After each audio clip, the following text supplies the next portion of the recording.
Hello and welcome students. स्वागत है, अभिनंदन है आपका आपके यूट्यूब चैनल बीइंग लर्नर्स में। आज हम लोग डिस्कस करेंगे क्लास 9 ऑल इंडिया सैनिक स्कूल एंट्रेंस एग्जामिनेशन। ठीक है, सैनिक स्कूल टेस्ट एडमिशन, क्लास 9 में एडमिशन के लिए जो टेस्ट होता है उसमें मैथमेटिक्स के क्वेश्चन 50 आते हैं। ठीक है, कितने आते हैं? 50 क्वेश्चन आते हैं, 50 क्वेश्चन, और हर एक क्वेश्चन का जो मार्क्स होता है वो 4 मार्क्स का होता है। ठीक है, तो टोटल हो जाते हैं ये 200 मार्क्स का। ठीक है, तो मैथ्स का जो पेपर होता है वो 200 मार्क्स का अकेले पेपर होता है। ठीक है, और इंटेलिजेंस टेस्ट एक होता है, आईटी इंटेलिजेंस टेस्ट। ठीक है, इंटेलिजेंस टेस्ट भी 25 मार्क्स का होता है, जो कि एक क्वेश्चन 2 मार्क्स का होता है। 25 क्वेश्चन होते हैं और 2 मार्क्स का एक क्वेश्चन होता है, तो ये भी हो जाता है टोटल हमारा 50। मैं ये मान के चलता हूँ कि मैथ्स और इंटेलिजेंस टेस्ट ये दो ऐसे सब्जेक्ट्स हैं, दो ऐसे सेक्शंस हैं जो आपका मेरिट डिसाइड करते हैं। इसके अलावा बचता है आपका इंग्लिश, ठीक है, साइंस और सोशल साइंस।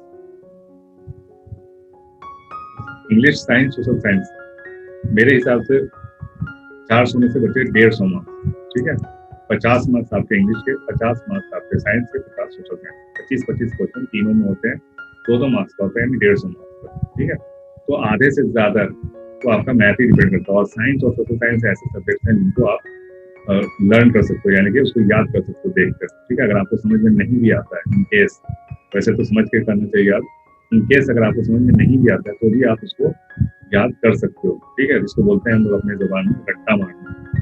ठीक है, तो रट्टा आप मार सकते हो साइंस का, सोशल साइंस का। लेकिन अगर आप ये बोलोगे कि मैं 50 क्वेश्चन रट्टा मार के सॉल्व करूंगा, 50 क्वेश्चन मैथ्स के, 200 नंबर ले आऊंगा, तो ये इम्पॉसिबल जैसी चीज है। ठीक है, इम्पॉसिबल है, क्योंकि सैनिक स्कूल टेस्ट का जो कि रिपीटेशन बहुत कम होता है इसमें। क्वेश्चन हर साल अलग अलग टाइप के क्वेश्चन, अलग पैटर्न। ठीक है, बिल्कुल कॉन्सेप्ट के क्वेश्चन पूछे जाते हैं मैथ्स में। और इंटेलिजेंस तो कोई सवाल ही नहीं है रटने का। इंटेलिजेंस टेस्ट में तो कहीं कोई 1% भी कोई ऐसा नहीं बोल सकता कि मैं याद करके इंटेलिजेंस टेस्ट पास कर लूंगा। इंटेलिजेंस टेस्ट का नाम ही ऐसा है इंटेलिजेंस। अगर आप इंटेलिजेंट हैं तभी आप इसके क्वेश्चन सॉल्व कर सकते हैं।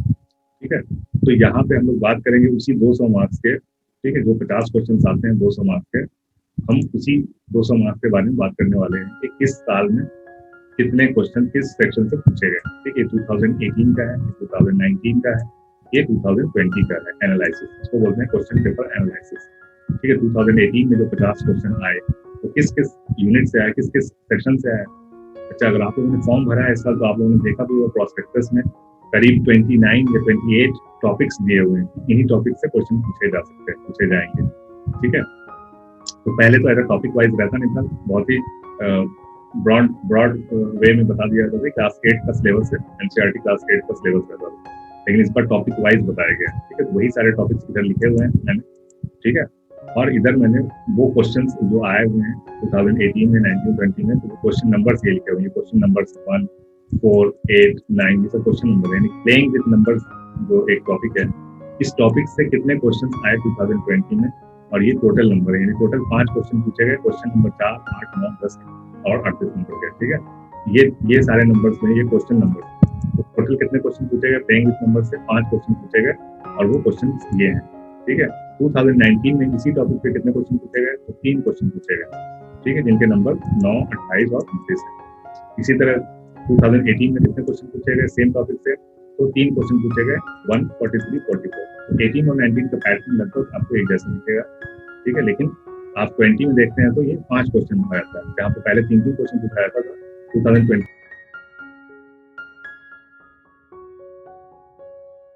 में 5 क्वेश्चन पूछा गया।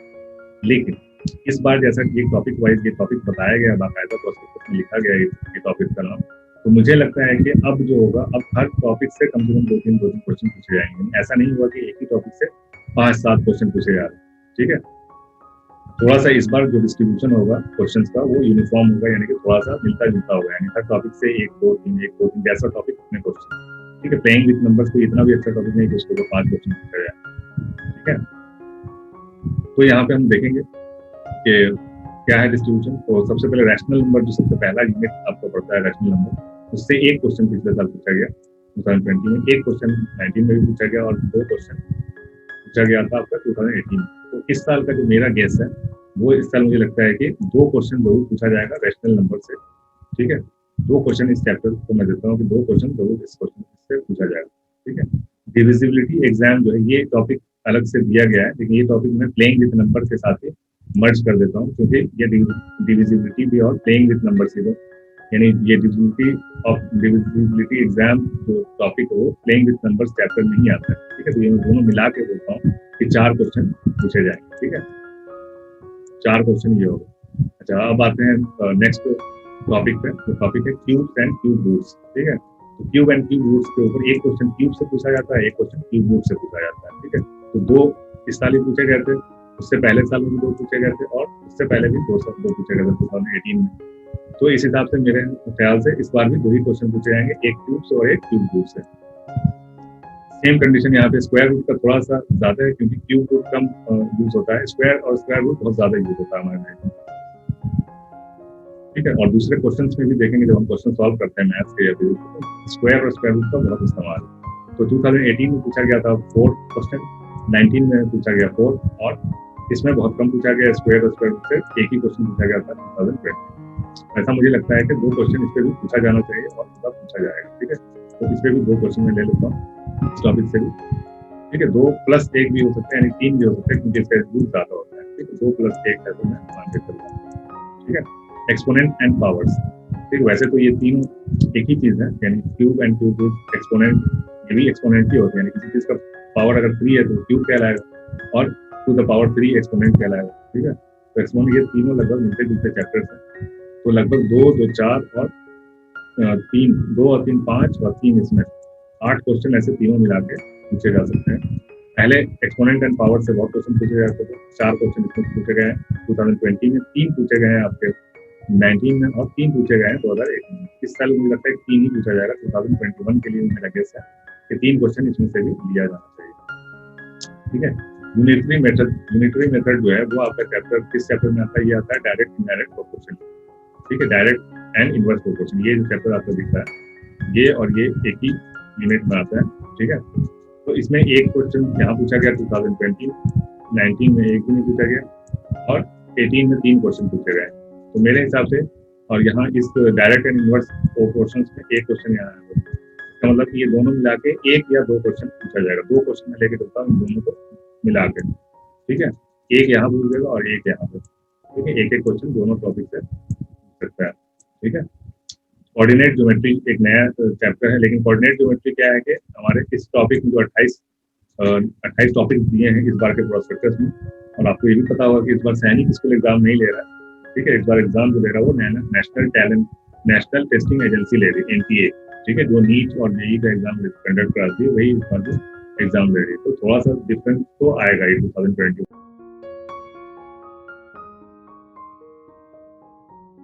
का जो पेपर है, ठीक है। तो कोऑर्डिनेट ज्योमेट्री 2020 में पूछा गया था 2 क्वेश्चन, 2019 में भी एक क्वेश्चन पूछा गया, लेकिन ये टॉपिक इसमें नहीं दिया है, इसमें प्रोस्पेक्टस में, लेकिन मुझे लगता है कि 2 क्वेश्चन इसमें पूछा जाएगा, क्योंकि ये आपके 8th के सिलेबस में है, ठीक है। 8th के सिलेबस में है, तो 2 क्वेश्चन इसमें बनता है, इंट्रोडक्शन टू कोऑर्डिनेट ज्योमेट्री है। तो ये जो कोऑर्डिनेट ज्योमेट्री है, ये जो नाम है ये यहाँ पे गलत इसको बोल सकते हैं, ये जो आता है कोऑर्डिनेट ज्योमेट्री जो टॉपिक है इसका है लीनियर ग्राफ, ठीक है। इस टॉपिक का नाम है लीनियर ग्राफ, ठीक है। लीनियर ग्राफ हमारा चैप्टर 15 चैप्टर है क्लास 8 का, उसमें ये कवर किया गया है ये वाला टॉपिक, ठीक है। इस टॉपिक का नाम है लीनियर ग्राफ्स, ठीक है। उसमें X coordinate, Y coordinate, line, मतलब कोऑर्डिनेट वगैरह के बारे में इंट्रोडक्शन बताया गया है। तो 2 क्वेश्चन इससे में भी पूछने का हुआ है, ठीक है। ये चला जाता है किस चैप्टर में? ये ग्राफ वाले चैप्टर में, लास्ट में है ये introduction to graph and pie chart, इसमें आ जाता है। यहाँ पे 0 0 देखेंगे, ठीक है। तो बात कर रहे थे हम लोग कोऑर्डिनेट ज्योमेट्री की, तो एक्स और वाई करके कोऑर्डिनेट होता है, ठीक है। उसी के ऊपर ये क्वेश्चन है। तो 1-2 क्वेश्चन हर साल जो आता है, थोड़ा सा टफ होता जाता है धीरे धीरे, तो 2 क्वेश्चन में इसका लेकर चलता हूँ। उसके बाद नंबर आता है एक बड़ा चैप्टर है कंपेयरिंग क्वांटिटीज, ठीक है। कंपेयरिंग क्वांटिटीज में 2-3 टॉपिक कवर होता है, क्या क्या? परसेंटेज, प्रॉफिट एंड लॉस, ठीक है। CI यानी कि कंपाउंड इंटरेस्ट, SI यानी कि सिंपल इंटरेस्ट, और एक और इसमें जोड़ लीजिए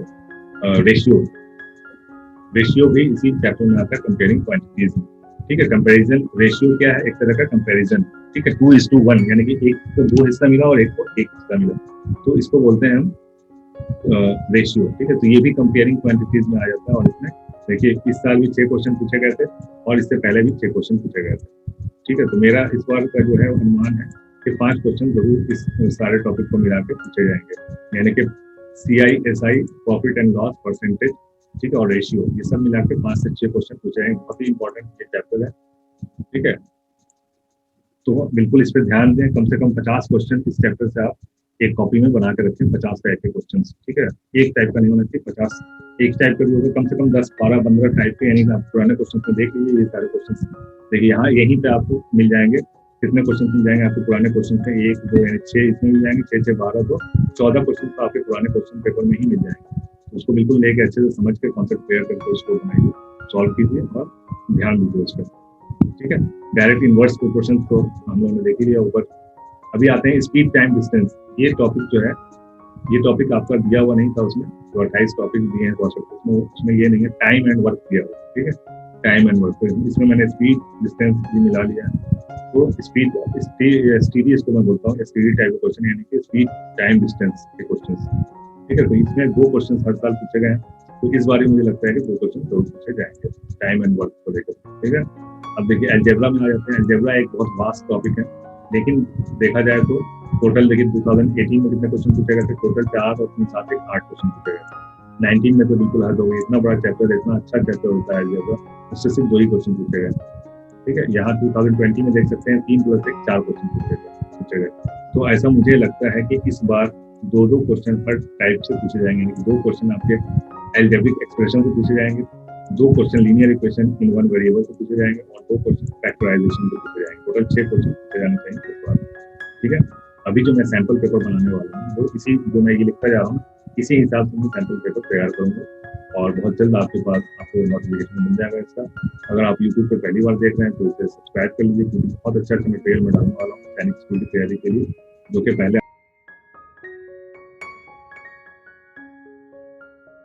आपको कभी मिला नहीं होगा। ठीक है, कोशिश मेरी है बिल्कुल सबसे हटके कुछ तैयारी के लिए अच्छे मटेरियल प्रोवाइड किए जाए, ताकि सिस्टमेटिकली आप कम मेहनत करके सैनिक स्कूल का टेस्ट क्रैक कर सकें। ठीक है, तो वो जो एक दिमाग में बना हुआ है सब पे ये बहुत हार्ड होता है, बहुत हार्ड होता है, तो वो मुझे सबके दिमाग से खत्म करना है। तो बहुत ही सिस्टमेटिक वे में अगर आप पढ़ाई करेंगे तो कोई बड़ी चीज़ नहीं है सैनिक स्कूल का टेस्ट निकालना। ठीक है, तो बिल्कुल इसको सब्सक्राइब कर लीजिए, बेल का आइकन दबा दीजिए, ताकि आपको फटाफट मटेरियल का नोटिफिकेशन मिलता रहे। हमारे व्हाट्सएप ग्रुप में ज्वाइन कर लीजिए, उसका भी डिस्क्रिप्शन में लिंक दिया रहता है। ठीक है, नंबर भी दिया होता है, आप डायरेक्ट भी कुछ पूछना हो डायरेक्ट पूछ सकते हो, कॉल कर सकते हो, व्हाट्सएप कर सकते हो। ठीक है, ऑनलाइन कोचिंग भी चलता है, उसमें भी ज्वाइन कर सकते हो, वो पेड है, उसमें कुछ नॉमिनल फीस देना पड़ता है आपको, 6 और 9 दोनों का होता है। ठीक है, जैसा कि मैंने बोला साइंस और सोशल साइंस में उतना ध्यान नहीं देता हूँ, मेरा मेन मकसद होता है मैथ्स और इंटेलिजेंस टेस्ट की तैयारी कराना। ठीक है, यही 2 टॉपिक में तैयारी कराता हूँ और बहुत अच्छे से कराता हूँ। मेरे जो स्टूडेंट्स हैं उनसे आप ग्रुप में चैट करके पूछ सकते हो, ग्रुप ज्वाइन करके कैसा पढ़ाते हैं आपको, अगर स्पेशली चाहिए तो वीडियो भी भेज सकता हूँ, रिकॉर्डिंग भी होती है उसकी। ठीक है, तो आगे बढ़ते हैं। Average mean median, mean median mode का जो आपका एक टॉपिक होता है, उससे हर साल 1-2 क्वेश्चन पूछा जाता है। ठीक है, तो ये बिल्कुल बहुत ही आसान टॉपिक होता है, इसमें कुछ भी नहीं है मीन मीडियन मोड, तो इससे भी 2 क्वेश्चन इस साल भी पूछना चाहिए मेरा गेस है। ठीक है, शेयर एंड डिवेंचर, ये पुराना टॉपिक है, ये अभी हट चुका है, अपने कोर्स में शायद नहीं है। ठीक है, तो डिवेंचर, शेयर एंड डिवेंचर अपने टॉपिक में भी नहीं था, आपका जो प्रोस्पेक्टस है उसमें जो टॉपिक्स दिए हुए हैं उसमें भी नहीं, तो इसको मैं कटी कर देता हूँ। ठीक है, नेक्स्ट है हमारा एरिया एंड पैरामीटर, ये बहुत इंपॉर्टेंट है। देखिए आप यहाँ पे 3 क्वेश्चन पूछा गया है, 19 में 7 पूछा गया, 20 में 3 पूछा गया। ठीक है, तो मेरे हिसाब से 4 क्वेश्चन बनते हैं इसमें, क्योंकि ये बहुत वास्ट है। एरिया एंड पैरामीटर मतलब एरिया किस चीज का? ट्राइंगल के एरिया। ठीक है, ट्राइंगल के एरिया, क्वाड्रेटर्स के एरिया, रेक्टेंगल है, पैरेललोग्राम है, आपका जितने भी 2D शेप्स हैं सबका एरिया इसमें आ जाता है। ठीक है, तो 4 क्वेश्चन तो मिनिमम बनते ही बनते हैं, इसके होने ही चाहिए। ठीक है, triangle sum angle sum property, angle sum property आपको पता है कि ट्राइंगल में जो एंगल्स होते हैं वो 3% में 80 होता है। तो इसके ऊपर 2 सवाल होगा, तो 2 सवाल तो बनते हैं इसके, बहुत ही इंपॉर्टेंट टॉपिक है, 2 सवाल बनने चाहिए। ट्राइंगल पाइथागोरस थ्योरम देखिए पहले नहीं पूछा गया है, लेकिन 2020 में 1 पूछा गया है, तो मुझे लगता है कि 1 या 2 क्वेश्चन जरूर पूछा जाएगा इसमें से भी। ठीक है, तो 2 क्वेश्चन में ले लेता हूँ पाइथागोरस थ्योरम के ऊपर। ठीक है, वॉल्यूम्स एंड सरफेस, ये बहुत बड़ा चैप्टर है। ज्योमेट्री के अंदर सबसे ज्यादा क्वेश्चन जो पूछे गए हैं वो वॉल्यूम एंड सरफेस एरिया से पूछे गए। 4 क्वेश्चन यहाँ देख सकते हैं आप 2020 में, 8 क्वेश्चन देखा आपने 2019 में और 4 2018 में। ठीक है, तो इस बार भी 4 क्वेश्चन आने की पूरे उम्मीद है। 4 मान के चलिए कि surface and volume and surface area से आपके पूछे जा सकते हैं। वॉल्यूम सरफेस एरिया किसका निकलता है? 3D शेप्स का निकलता है, ठीक है। 3D शेप्स जो होते हैं, लेंथ ब्रेथ एंड हाइट तीनों जिसमें होता है, उसी का हम वॉल्यूम सरफेस एरिया निकालते हैं, ठीक है। तो इसके 4 क्वेश्चन पक्के हैं, आने हैं, तो बहुत ही अच्छा चैप्टर है ये, बहुत ही मजा आता है। और कुछ नहीं करना होता, सिर्फ फॉर्मूले में आपको रखना और आंसर निकालना होता है, आपका कैलकुलेशन अच्छा होना चाहिए, ठीक है। आगे बढ़ते हैं, विजुअलाइजिंग सॉलिड शेप्स। एक भी क्वेश्चन इसके अंदर नहीं आया, छोड़ ही देते हैं इसको, ठीक है। अंडरस्टैंडिंग क्वाड्रिलेटरल्स, क्वाड्रिलेटरल्स यानी पॉलीगन वगैरह इसमें होते हैं, ठीक है। क्वाड्रिलेटरल्स के बारे में इसमें 2 क्वेश्चन 2020 में पूछा गया, एक 2019, एक 2018 में। तो 2 क्वेश्चन मैं भी रखता हूँ इसके लिए, 2 क्वेश्चन की जगह मैं भी देता हूँ अंडरस्टैंडिंग क्वाड्रिलेटरल्स में, ठीक है। यूलर्स फॉर्मूला ऑफ पॉलीहाइड्रॉन पहले नहीं पूछा गया, लेकिन इस पर जरूर एक क्वेश्चन पूछा जाएगा पॉलीहाइड्रॉन, ठीक है। पॉलीहाइड्रॉन में एज, साइड, ठीक है, कॉर्नर, ये सब का फॉर्मूला होता है, उसमें ये सब क्वेश्चन पूछे जाते हैं, ठीक है। पॉलीहाइड्रॉन बहुत इंपॉर्टेंट चैप्टर है, इसको जरूरी है पढ़ना, पहले नहीं आया लेकिन इस पर जरूर आएगा। Area and perimeter of circle, ठीक है। सर्किल्स के बारे में देखिए, कहा 0 क्वेश्चन है, एक क्वेश्चन है, फिर यहाँ 0 है, लेकिन circle and parameter, perimeter, area perimeter of circle बहुत ही इंपॉर्टेंट चैप्टर, ठीक है। तो मेरे हिसाब से तो 2 आना चाहिए, लेकिन मैं एक ही लिख रहा हूँ, एक क्वेश्चन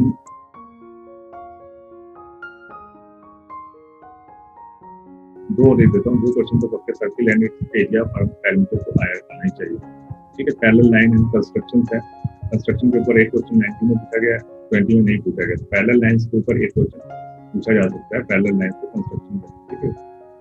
अब आइए रेशियो एंड प्रोपोर्शन पे आते हैं। तो रेशियो प्रोपोर्शन के ऊपर, सिर्फ रेशियो प्रोपोर्शन से देखिए कितने क्वेश्चन पूछे गए, टोटल 6 क्वेश्चन पूछे गए 2020 में। अगर ये क्वेश्चन आप मिला देते हो ले जाके कंपेयरिंग क्वांटिटीज में, तो पता कितने क्वेश्चन हो जाएंगे, 6 क्वेश्चन प्लस 6 ये 12 क्वेश्चन टोटल हो जाएंगे कंपेयरिंग क्वांटिटीज के। Ratio and proportion comparing quantities नहीं आता, ठीक है। अगर उसमें आप इसे मिला दोगे तो 12 क्वेश्चन हो जाएंगे सिर्फ कंपेयरिंग क्वांटिटीज के, जो कि अपने आप में बहुत ज्यादा है, ठीक है। पहले कम पूछा गया, उससे पहले और भी कम पूछा गया, 1, 3, और अभी लेटेस्ट में लास्ट ईयर में 6 क्वेश्चन पूछे गए, ठीक है। तो इसमें मुझे लगता है कि 2 क्वेश्चन तो जरूर रेशियो प्रोपोर्शन का पूछना चाहिए, ठीक है। 2 क्वेश्चन मैं इसमें देता हूँ जगह। Data handling graph and line graph, ठीक है। Bar graph and line graph के बारे में डेटा हैंडलिंग में पूछा गया एक सवाल से बनता है, ठीक है। दूसरा introduction to graph and pie chart, इसमें से भी 2 क्वेश्चन बन जाता है, ठीक है। प्रोबेबिलिटी है, प्रोबेबिलिटी से एक क्वेश्चन तो पक्का है, हर साल पूछा जाता है, ठीक है। ये रहा हमारा जो डिस्ट्रीब्यूशन है क्वेश्चन का, वो है यहाँ पे मैंने समझाया, बताने की कोशिश की। एक बार काउंट कर लेते हैं कि जो मैंने जो नंबर्स दिए हैं ये टोटल कितने क्वेश्चन बनते हैं, ठीक है। तो 1, 2, 3, 4, 5, 6, 7, 8, 9, 10 यहाँ हो गए, 11, 12, 13, 16, 17, 18, 19, 20, और यहाँ पे 20, 4, 24, 24, 25, 26, 27, 28, 29, 30, 31, 32, 33, 34, 35, 5, 40, 41, 42, 43, 44, 45, 46, 47, 48, 49, 50, 51, 52, 53, ठीक है। 53 क्वेश्चन बन रहे हैं, तो इसी को मैं 1-2 क्वेश्चन आगे पीछे करके 50 क्वेश्चन में इन्हीं नंबर्स के बुनियाद पे बेस कर मैं बनाऊंगा, ठीक है। तो जिनको भी चाहिए ये क्वेश्चन पेपर बिल्कुल फ्री ऑफ कॉस्ट अवेलेबल है, हमारे व्हाट्सएप ग्रुप से ज्वाइन कर ले। मेरा साइट है thesainikSchool.online, साइट पे जाए, वहाँ पे ये क्वेश्चन मिल जाएगा। और अगर आपको टाइम की बंदिश में, यानी कि टाइम बाउंड आपको सॉल्व करना है ऑनलाइन, तो उसका भी इंतजाम है अपने पास। अगर आपको टाइम लिमिट के अंदर क्वेश्चन सॉल्व करना है तो आप व्हाट्सएप ग्रुप में बताइए, तो आपके नाम का डेडिकेटेड, आपके नाम का लिंक बना के मैं भेजूंगा। उस लिंक पे आप क्लिक करेंगे, आपसे ईमेल आईडी पूछेगा और वहाँ पे आप टेस्ट दे सकते हैं विद इन टाइम के अंदर ही आपको वहाँ पे जमा करना होता है। नहीं जमा करेंगे तो विंडो अपने आप बंद हो जाती है, ठीक है। तो उसमें क्या होता है, उसमें एक्चुअल आपको पता चलता है कि आप कितने टाइम में क्वेश्चन सॉल्व कर लेते हो, क्योंकि टाइम का बहुत बड़ा मसला है। टाइम का जो है ना, बहुत बड़ा प्रॉब्लम है टाइम का। सैनिक स्कूल के टेस्ट में, सैनिक स्कूल के टेस्ट में सारे क्वेश्चन पेपर पे सारे क्वेश्चन आप सॉल्व कर सकते हो, लेकिन जब टाइम की बारी आती है, टाइम लिमिट कर दिया जाता है, तो आपकी हालत खराब हो जाती है, फिर आप नहीं कर पाते टाइम के चक्कर। तो एक्चुअल सिचुएशन में अगर आपको एग्जाम देना है तो बिल्कुल अभी से प्रैक्टिस कीजिए, कम टाइम से सॉल्व करने के लिए। टाइम बेस्ड जो साइट है, टाइम लिमिट के साथ जो क्वेश्चन मिलता है कि आपको 20 मिनट से 20 मिनट्स में क्वेश्चन सॉल्व करके देना है, तो उस टाइप की प्रैक्टिस करेंगे तो आपको बहुत फायदा होगा आपके सैनिक स्कूल के टेस्ट में, ठीक है। तो ये था हमारा मैथमेटिक्स का question paper analysis class 9th all India सैनिक स्कूल एंट्रेंस एग्जामिनेशन के लिए। इसकी तरफ से था ये thesainikSchool.online की तरफ से था। यहाँ पे सारी तैयारी की मटेरियल मिलेगी, पुराने question, sample paper, practice paper, ठीक है। सैंपल पेपर और प्रैक्टिस पेपर में बहुत अंतर है। आप अगर साइट पे विजिट करते हैं हमारे, तो आपको समझ में आएगा कि सैंपल पेपर एक अलग चीज है, ठीक है, और प्रैक्टिस पेपर अलग चीज है। मैं 2 सीरीज चलाता हूँ उसमें, एक प्रैक्टिस पेपर रहता है, एक सैंपल पेपर रहता है, ठीक है। ठीक है। सैंपल पेपर का जो स्टैंडर्ड होता है वो लगभग सैनिक स्कूल के बराबर मैं रखने की कोशिश करता हूँ, ठीक है। और प्रैक्टिस पेपर जो होता है वो थोड़े आसान क्वेश्चन होते हैं, थोड़े हार्ड क्वेश्चन होते हैं, ठीक है, ताकि आप प्रैक्टिस कर सके, इसके लिए होता है, ठीक है। तो प्रैक्टिस पर ध्यान दीजिएगा, क्या लिखा हुआ है, सैंपल पेपर है या प्रैक्टिस पेपर है, तो समझ के करते जाएंगे तैयारी मेरे साथ साथ। तो 2 महीना टाइम है अभी, ठीक है, 2 महीना 10 दिन अभी टाइम बचा हुआ, 10-12 दिन, तो बहुत अच्छी तैयारी हो सकती है, बशर्ते कि आप मेरे साथ साथ मेहनत करते रहें, ठीक है। तो इस वीडियो में बस इतना ही, मिलते हैं फिर नेक्स्ट वीडियो में, तब तक के लिए have a nice day, good bye, take care, जय हिंद।